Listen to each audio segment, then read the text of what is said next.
আমরা সেদিন আগেই গুনার স্বীকৃতি দিয়ে দেব। আমরা বলবো, আল্লাহ তুমি প্রশ্ন করার আগে তোমার একটা কথা বলি, আমারে কিছু জিজ্ঞেস করো না, আমি সব করেছি। এমন কোন পাপ নাই যে পাপ আমারে দিয়ে হয় নাই। তোমার রহমত দিয়ে তুমি জান্নাতে পাঠাবা, তোমার দয়ায় জান্নাতে যেতে চাই, আমল দিয়ে না। পারবেন বলতে? কিয়ামতের দিন আমরা বলবো, আল্লাহ আমার আমল দিয়ে জান্নাত চাই না, আমি তোমার দয়া দিয়ে জান্নাত চাই। তোমার দয়া ছাড়া আমার কোনো উপায় নাই। The people of Borishal, they are very smart, alhamdulillah, মাশাআল্লাহ। এবং শ্রোতা যাদেরকে দেখতে পাচ্ছি, বেশিরভাগের বয়স 15 থেকে 25। জেনজি, যেখানেই যায় জেনজি আমারে ছাড়ে না, মাশাআল্লাহ। এরাই আগামীর বাংলাদেশ, এরাই বাংলাদেশ। এদের হাতে নিরাপদ আমার লাল সবুজের পতাকা, এদের হাতে নিরাপদ আমার 56,000 বর্গ মাইলের প্রতিটি ইঞ্চি মাটি। এজন্য তোমাদেরকে সাবধান থাকতে হবে, সজাগ থাকতে হবে, দেশের জন্য, এদেশের সার্বভৌমত্বের জন্য। ঠিক কিনা বলেন? কিয়ামতের একটা আলামত হচ্ছে খুতুবুকুম তাওয়িলা ওয়া সালাওয়াতুকুম কাসীরা। কিয়ামতের আগে আমাদের বক্তব্য হয়ে যাবে লম্বা। Your speech will be longer and your salah will be very shorter. বক্তব্য হবে লম্বা, সালাত হবে খাটো। এই নমুনা বর্তমানে আছে না নাই? ঘন্টার পর ঘন্টা, তাও তৃপ্তি মিটে না। অনেক জায়গায় রাত পর্যন্ত, মিডনাইট পর্যন্ত, মধ্যরাত পর্যন্ত আলোচনা হয়। এটা ঠিক নয়। বক্তব্য হবে একেবারে gist, cream of the creams, একেবারে ক্রিম কথাটা আলোচক উপস্থাপন করবেন। হেদায়েত দেওয়ার মালিক কে? ইন্নাকা লা তাহদি মান আহবাবতা ওয়ালাকিন্নাল্লাহা ইয়াহদি মান ইয়াশা। নবী হে, আপনি চাইলেই কাউকে হেদায়েত দিতে পারবেন না, হেদায়েত দেওয়ার মালিক কে? আমরা যে জীবনে বিপদে পড়ি, আমরা বিপদে পড়লে আমাদেরকে উদ্ধার করে কে? আল্লাহ ছাড়া আমাদের বাঁচানোর কেউ আছে? উদ্ধার করার কেউ আছে? রক্ষা করার কেউ আছে? এজন্য বিপদে পড়লে আমরা চাইবো কার কাছে? আমাদের যাই দরকার হোক, আমরা ফরিয়াদ করব কার কাছে? সফলতা দেয় কে? সবাই বলেন নাই, আওয়াজ করে বলেন, সফলতা দেওয়ার মালিক কে?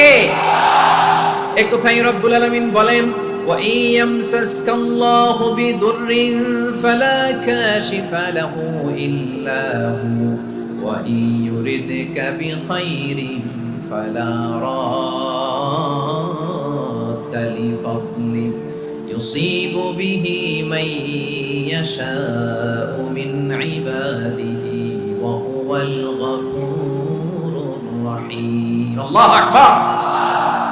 আল্লাহ বললেন, ওয়া ইয়ামসাসকাল্লাহু বিদুররিন ফালা কাশিফা লাহু ইল্লা হু। আল্লাহ যদি তোমাকে কোনো বিপদ স্পর্শ করায়, আল্লাহ যদি তোমারে কোনো বিপদে ফেলে দেয়, ওই বিপদ থেকে উদ্ধার করার তিনি ছাড়া আর কেউ নাই। জোরে বলেন ঠিক কিনা? তিনি যদি কোনো বিপদে ফেলেন, তিনি ছাড়া বিপদ থেকে উদ্ধার করার কেউ নাই। আর তিনি যদি তোমার প্রতি কোনো অনুগ্রহ করতে চান, ওই অনুগ্রহ ঠেকিয়ে দেওয়ার ক্ষমতাও কারো নাই। আল্লাহ যদি আপনার সফলতা দিতে চায়, পৃথিবীর কোন শক্তি ওই সফলতাকে থামাতে পারে? এজন্য আল্লাহ বললেন, খবরদার, চিন্তার আকীদা খালিস করে নাও। ওয়া ইয়ামসাসকাল্লাহু বিদুররিন ফালা কাশিফা লাহু ইল্লা হু। আল্লাহ বিপদে ফেললে বিপদ থেকে উদ্ধার করার কেউ থাকে না। আর আল্লাহ যদি তোমার প্রতি দয়া দেখাতে চান, অনুগ্রহ করতে চান, ওই অনুগ্রহকে প্রতিরোধ করার মতো ক্ষমতা কারো নাই। তিনি তার বান্দাদের মধ্য থেকে যাকে ইচ্ছা তাকে দেন, যত ইচ্ছা তত দেন। তিনি ক্ষমাশীল, তিনি মেহেরবান। সুবহানাল্লাহ। তিনি ক্ষমাশীল, তিনি মেহেরবান। তাহলে এই আয়াত থেকে আমরা বুঝতে পারলাম, আমরা যদি বিপদে পড়ি, আমাদেরকে কেউ বাঁচাতে পারে না। আমার বাবা আমারে বাঁচাতে পারে? হ্যাঁ? আমার মা আমাকে বাঁচাতে পারে? আমার বন্ধু আমারে বাঁচাতে পারে? আমার দলের কর্মী আমাকে বাঁচাতে পারে? আমার পীর সাহেব আমারে বাঁচাতে পারে? আমার পটুয়াখালীর ভাইয়েরা খেয়াল রাখবেন, বাঁচাতে পারে এক মহান সত্তা, উদ্ধার করতে পারে এক মহান সত্তা। চিৎকার করে বলুন, তিনি কে? আবার আল্লাহ বললেন, আম্মাই ইউজিবুল মুত্তাররা ইযা দাআহু ওয়া ইয়াকশিফুস সুআ ওয়া ইয়াজআলুকুম খুলাফাআল আরদ আইলাহুম মা'আল্লাহ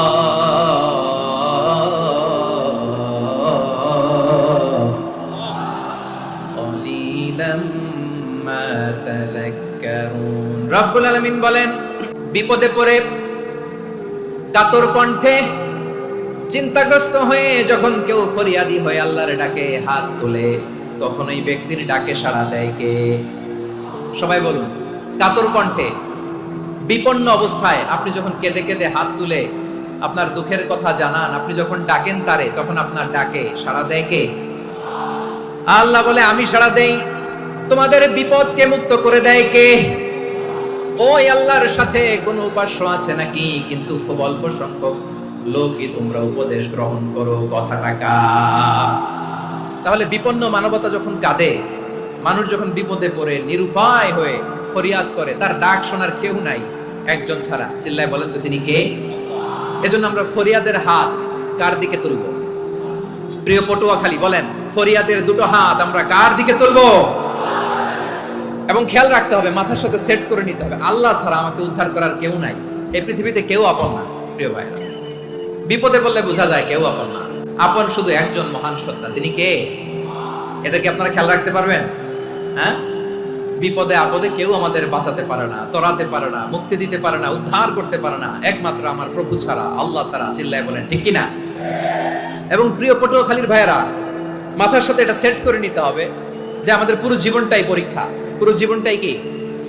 the life is a test. পুরো জীবনটাই পরীক্ষা। এই জীবনে বিপদ আসবে, আপদ আসবে, পরীক্ষা আসবে, সবার জীবনে এটা থাকে। এক একজনের পরীক্ষা এক এক রকম। আমার পরীক্ষা একরকম, মাসুদ ভাইয়ের পরীক্ষা একরকম, চৌধুরী সাহেবের পরীক্ষা একরকম, আপনার পরীক্ষা একরকম, ওনার পরীক্ষা আবার আরেক রকম। পুরো পৃথিবীটাই পরীক্ষা ক্ষেত্র, সবাই পরীক্ষা দিচ্ছি, কিন্তু কারো পরীক্ষা প্রশ্নের সাথে কারোটার মিল নাই। সুবহানাল্লাহ পড়বেন না?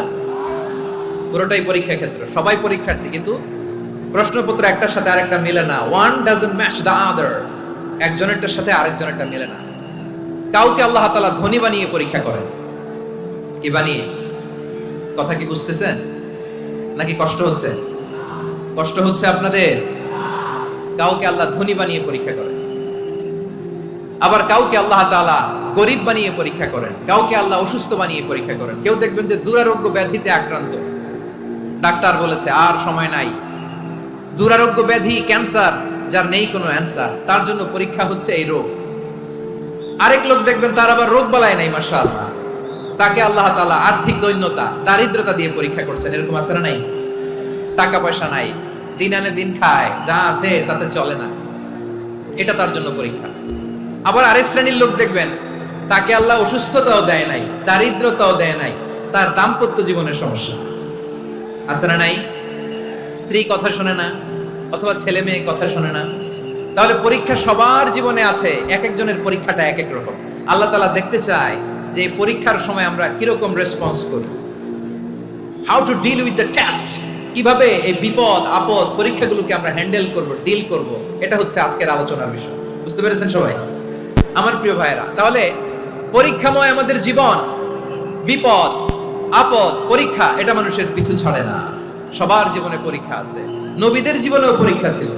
সাহাবারা জিজ্ঞেস করেছেন, ইয়া রাসূলুল্লাহ, আইয়ুন নাসি আশাদ্দু বালাআন ফিদ দুনিয়া, এই দুনিয়ার বুকে কাদের পরীক্ষা সবচেয়ে বেশি? বিশ্বনবী বলেছেন, আল আম্বিয়া।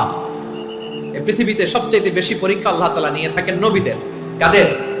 নবীদের। সুম্মাল আমসাল ফাল আমসাল, এরপরে নবীদের পরের স্তরে যারা, তাদের পরীক্ষা। এরপরে তাদের পরের স্তরে যারা, তাদের পরীক্ষা।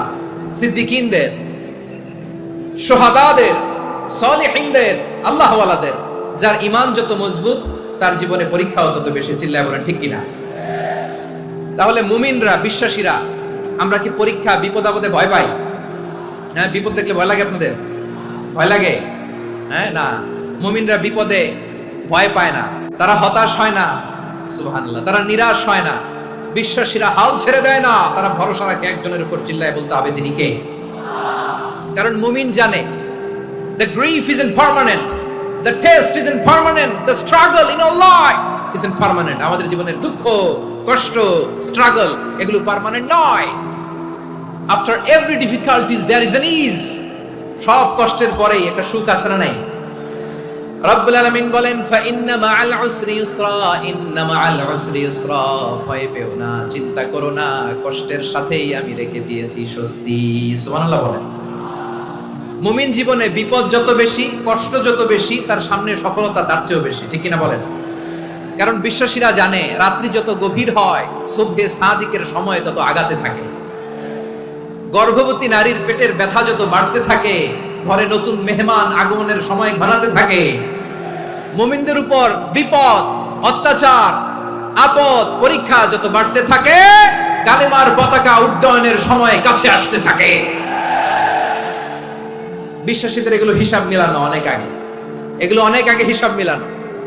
দুঃখের আধার শেষে সুখের আলো মিটিমিটি হাসে, চিল্লায় বলেন ঠিক কিনা?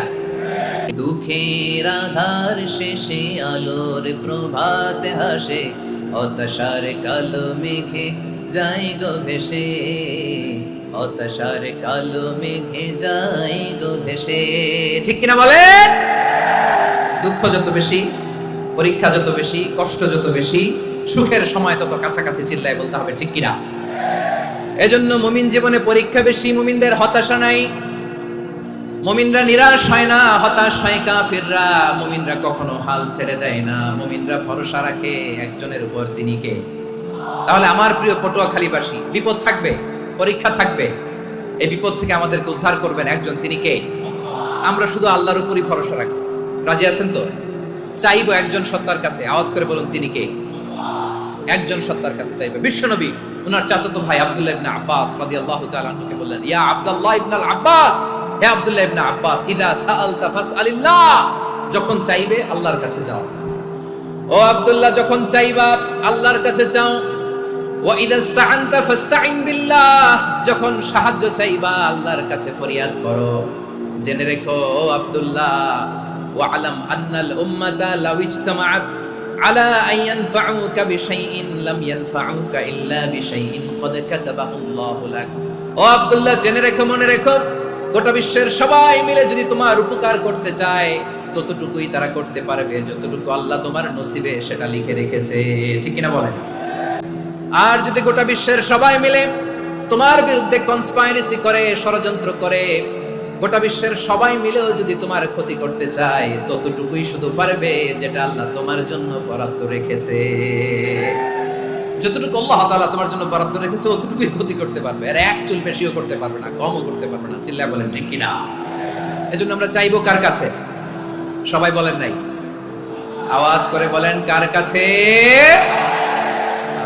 সব সময় আমরা আল্লাহর কাছে চাইবো, বিপদে আপদে, সুখে দুঃখে, সচ্ছল অবস্থায় অসচ্ছল অবস্থায়, পরাজয়ের সময় বিজয়ের সময়, সব সময় আমরা ভরসা রাখবো কার উপর? সবাই বলুন। একদল লোক আছে যারা বিপদে পড়লে আল্লাহরে ডাকে, আছে না নাই? পটুয়াখালীতে মাশাআল্লাহ নাই, বিপদ আসলে আল্লাহরে ডাকে, বিপদ নাই আল্লাহও নাই। বিপদে পড়লে নামাজ পড়ে, বিপদও নাই নামাজও নাই। বিপদে পড়লে জিকির করে, বিপদ যখন চলে যায় ওদের জিকিরও বন্ধ হয়ে যায়, এরকম আছে না নাই? কিছু লোক দেখবেন পরীক্ষা আসলে নামাজ পড়ে, আছে আছে? জেনজি আওয়াজ করে, এরকম আছে? এই কমন পড়ে গেছে, কমন পড়ছে। দেখবেন পরীক্ষার সময় নামাজ পড়ে, পরীক্ষাও নাই নামাজও আছে, এরকম। কিছু লোক আছে অসুস্থ হলে আল্লাহরে বড্ড ভালোবাসে, আল্লাহরে খুব ডাকে। অসুস্থ হইলে অসুস্থতাও নাই, আল্লাহর স্মরণও নাই। দেখবেন কিছু লোক নির্বাচন আসলে খুব আল্লাহওয়ালা হয়ে যায়, তখন দেখবেন মাথার মধ্যে হেজাব লাগায়, পাঞ্জাবি লাগায়, আল্লাহওয়ালা হয়ে যায়। নির্বাচনও নাই, এরপরে আল্লাহর কথাও নাই, আছে না নাই?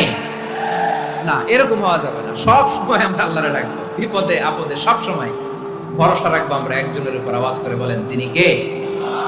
এ কথাই আল্লাহ তাআলা আমাদের চোখে আঙ্গুল দিয়ে জানিয়ে দিলেন, ফাইদা রাকিবু ফিল ফুলকি দা'আল্লাহ মুখলিসিনা লাহুদ্দিন ফালাম্মা নাজ্জাহুম ইলাল বাররি ইযা হুম ইউশরিকুন।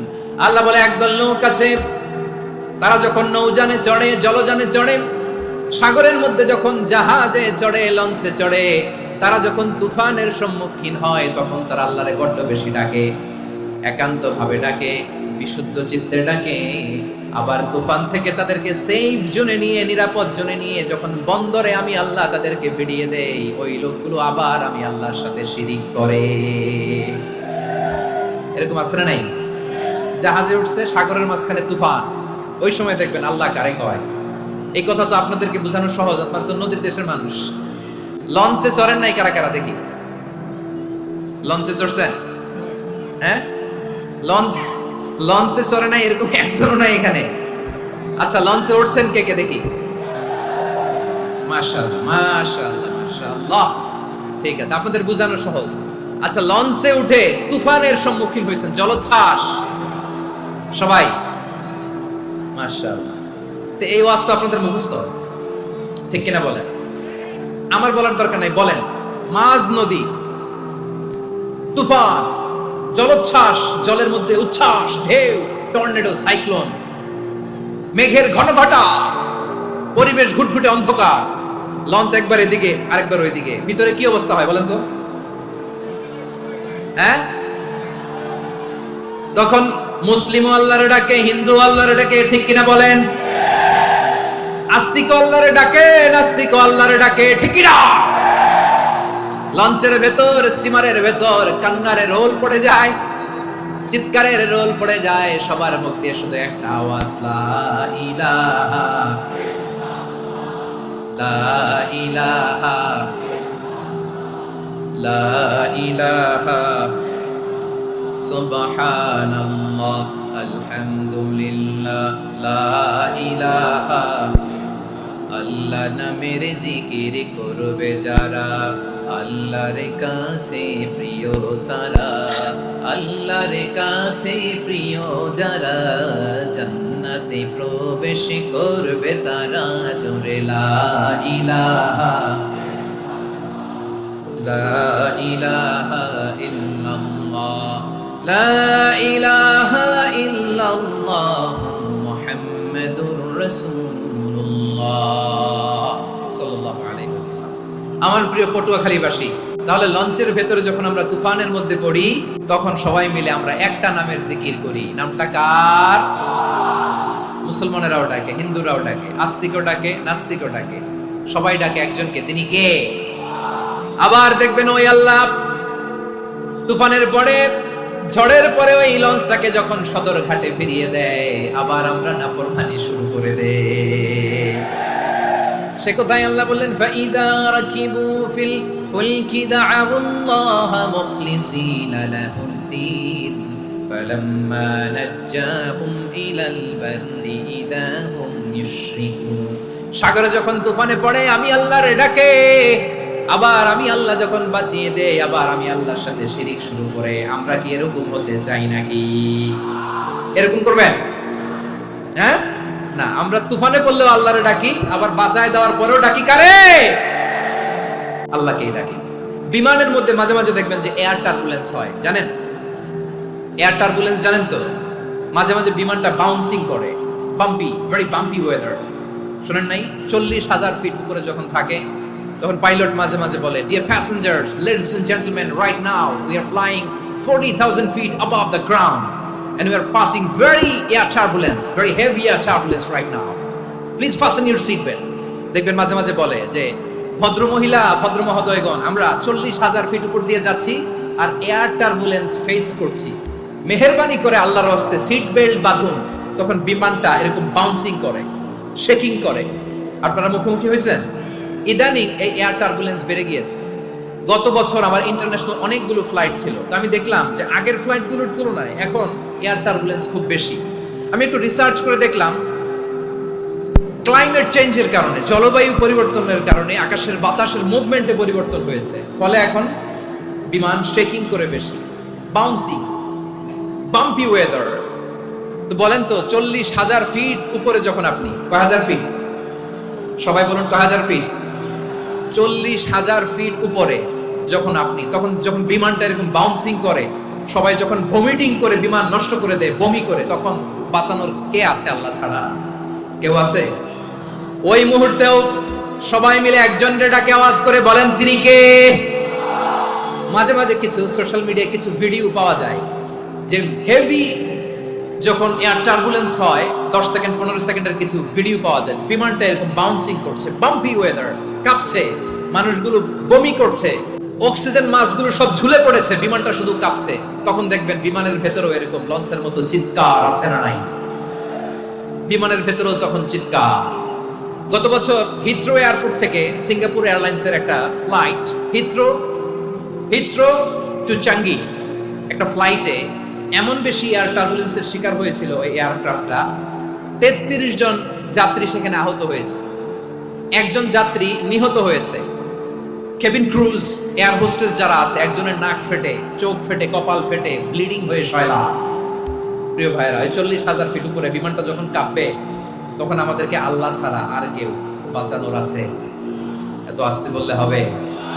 ওই কঠিন মুহূর্তে আমার বাবা আমারে বাঁচাতে পারে, আমার বন্ধু আমারে বাঁচাতে পারে? এই গ্রাউন্ডে, জমিনের বুকে আমার প্রোটোকল, আমার ক্ষমতা, আমার দাম্ভিকতা কোনো কিছু আমারে বাঁচাতে পারে? একজন ছাড়া। চিল্লায় বলতে হবে, তিনি কে? সে আল্লাহ বললেন, গোলাম আমি বিপদের সময় ঠিকই তোমাদের বাঁচিয়ে নেই। ওই বিমানের ভেতরে 40,000 ফিট উপরে যখন তোমরা এয়ার টার্বুলেন্সের শিকার হও, তখন নাস্তিকও আল্লাহরে ডাকে, হিন্দু আল্লাহরে ডাকে। জোরে বলেন ঠিক কিনা? আবার বিমানটা যখন শান্ত হয়ে যায়, একটু পরেই বিমানের স্ক্রিনের মধ্যে হিন্দি সিনেমা খোঁজে। বিমানের স্ক্রিনে কিন্তু বিশাল ওখানে আফলাম ফিল্মের একেবারে বুঝাই করা। বিমানটা শান্ত হলে আবার হিন্দি সিনেমা দেখা শুরু করে। একটু আগে ডাকছিল কারে? দেখবেন বাংলাদেশে আমাদের ক্রিকেটাররা যখন অন্য কোনো দেশের সাথে খেলে, অনেক সময় এমন হয় বল বাকি একটা, রান দরকার 6টা। বল বাকি কয়টা? পটুয়াখালী বোঝে নাই বোধহয়। বল বাকি কয়টা? রান দরকার। আপনি দেখবেন ক্যামেরাম্যান তখন গ্যালারিতে খালি দেখায় দর্শকদের যে কি অস্থিরতা। হিপ হপ স্টাইলের মেয়েটা, যে মেয়েটার ওড়না এতক্ষণ ছিল গলায়, এতক্ষণ কই ছিল, ওই মেয়েটা দেখবেন ওড়নাটা টেনে মাথায় দিয়ে এরকম মুনাজাত ধরতেছে, আল্লাহ আল্লাহ, একটা সক্কা, আল্লাহ আল্লাহ, আমার লাল সবুজের পতাকারে তুমি অপমানিত কইরো না আল্লাহ, ইন্ডিয়ার সাথে আমাদের খেলা, আল্লাহ আল্লাহ, একটা সক্কা, একটা। পুরো খেলা জুড়ে এই মেয়ের ওড়না ছিল গলায়, কিন্তু যখন 1 বলে 6 রান দরকার, ওড়না চলে আসছে কোথায়? মাথায়। আবার মুনাজাত আছে না নাই? ঠিকই বাংলাদেশের দামাল ছেলে এমন এক শট মারলো, বল চলে গেল স্টেডিয়ামের বাইরে, ছক্কা, জিতে গেলাম আমরা। পুরো স্টেডিয়াম জুড়ে চিৎকার, হই হুল্লোড়, মौज মাস্তি। যেই মেয়েটা মাথার মধ্যে ওড়না দিয়ে এতক্ষণ সুবহানাল্লাহ সুবহানাল্লাহ বলে আল্লাহর কাছে দোয়া করেছে, ওই মেয়ে এখন আবার ওড়না ফেলে দিয়ে নাচা শুরু করে দিয়েছে। তাহলে আল্লাহর ভয়, আল্লাহর প্রতি আস্থা, বিশ্বাস, ভালোবাসা, এটা কি ক্ষণিকের জন্য? মানে আমার যখন লাগবে তখন আল্লাহর ইউজ করবো নাকি? হ্যাঁ, বিপদে আপদে, সুখের সময় দুঃখের সময়, সচ্ছল অসচ্ছল অবস্থায় বিশ্বাসীরা ভরসা রাখে একজনের উপর। চিৎকার করে বলে, পটুয়াখালী তিনি কে? সে আল্লাহ বললেন, গোলাম মনে করো না জাহাজ থেকে সদরঘাটে ভিড়িয়ে দিলাম, তুমি নিরাপদ হয়ে গেছো। মনে করো না 40,000 ফিট থেকে সেফ ল্যান্ডিং এর পরে এয়ারপোর্টে নেমে গেলেই তুমি নিরাপদ হয়ে গেছো। ও মিয়া, বিপদ কি শুধু সাগরে আর আকাশে? ঘরের ঘরের ভেতরও বিপদ আসতে পারে কি পারে না? এজন্য সূরা মুলক আল্লাহ বললেন, আমিনতুম মান ফিস সামাই আন ইয়াখসিফা বিকুমুল আরদা ফাইযা হিয়া তামুর। তোমরা কি ভাবছো তোমরা নিরাপদ? সাগরের মধ্যে তুফান, আল্লাহ আল্লাহ ডাকলাম, সদরঘাটে যেয়ে পড়ছে, পয়সা গেছেন তো আপনি। আর পাবে আপনারে আল্লাহ? আল্লাহরে তো সাগরের মাঝখানে তো আল্লাহ আপনারে পাইছিল, আর তো পাবে না। আর পাবে আপনারে? আর আল্লাহ ধরতে পারবে আপনারে? ঘরের ভেতরও বিপদ দিয়ে আটকাতে পারে কে? 5 স্টার 7 স্টার হোটেলের ভেতরেও আমাকে বিপদের মধ্যে ফেলে দিতে পারেন কে? আল্লাহ বললেন, তোমরা কি ভেবেছো তোমরা নিরাপদ? আমি চাইলে ল্যান্ডস্লাইডস, ভূমি ধস দিয়ে 1 লক্ষ 1 মুহূর্তে নিয়ে যেতে পারি। এক সুনামি দিয়ে থাপ্পড় মেরে 3 লক্ষ সাগরের ভেতরে ঢুকায় দিতে পারি। 1 সেকেন্ডও লাগে না আমার।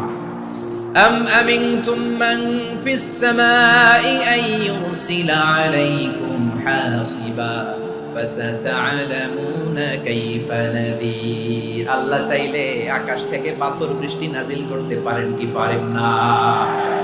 এই মুহূর্তে এখানে ভূমিকম্প দিতে পারেন কি পারেন না? আচ্ছা, ভূমিকম্প যখন হয় আমাদের কারো হুঁশ থাকে? আপনি মনে করছেন আমরা সাধারণ মানুষ, আমরা দৌড় দেই, আর প্রেসিডেন্ট প্রধানমন্ত্রী ওনারা বুঝি খাটে শুয়ে থাকে? কথা বুঝে নাই বোধহয়। ভূমিকম্প, আর্থকোয়েক যদি হয়, বাঁচার জন্য আমরা কি করি? হয় খাটের তলায়, ডাইনিং টেবিলের নিচে, উপরে শক্ত কিছু আছে এটার নিচে, অথবা ঘর থুইয়া দেও দৌড়। তো প্রধানমন্ত্রী উনি কি করে? প্রেসিডেন্ট উনি কি করে? হ্যাঁ, উনি খাটের মধ্যে যে শুয়ে থাকে নাকি? উনিও দৌড়, সাধারণ মানুষও দৌড়, প্রধানমন্ত্রীও দৌড়, বাড়িওয়ালাও দৌড়, ভাড়াটিয়াও দৌড়, সবাই দৌড়। নাকি ভাড়াটিয়ারা বাড়ি থুইয়া দৌড়, বাড়িওয়ালারা আর বেরোয় না, এরকম? তাহলে যে কোনো মুহূর্তে ভূমিকম্প দিয়ে নাস্তানাবুদ করতে পারে কে? আমার প্রিয় ভাইয়েরা, আমরা নিরাপদ নই, আমরা তার দয়ায় বেঁচে আছি। কার দয়ায়? এজন্য আল্লাহ বললেন, গোলাম, যে কোনো মুহূর্তে বিপদ দিয়ে তোমাদেরকে নাস্তানাবুদ করতে পারি। বিশ্বাসী বলে যদি নিজেকে দাবি করো, সব সময় ডাকতে হবে একজন সত্তাকে। বলেন তিনি কে? এই কথা ক্লিয়ার? এই সবগুলো উদাহরণ শেষে সবার কাছে ক্লিয়ার হয়েছে না যে বিপদ থেকে, আপদ থেকে, পরীক্ষা থেকে, ক্যালামিটি থেকে আমাদেরকে কেউ বাঁচাতে পারে না একজন সত্তা ছাড়া। আবারও বলেন তো তিনি কে?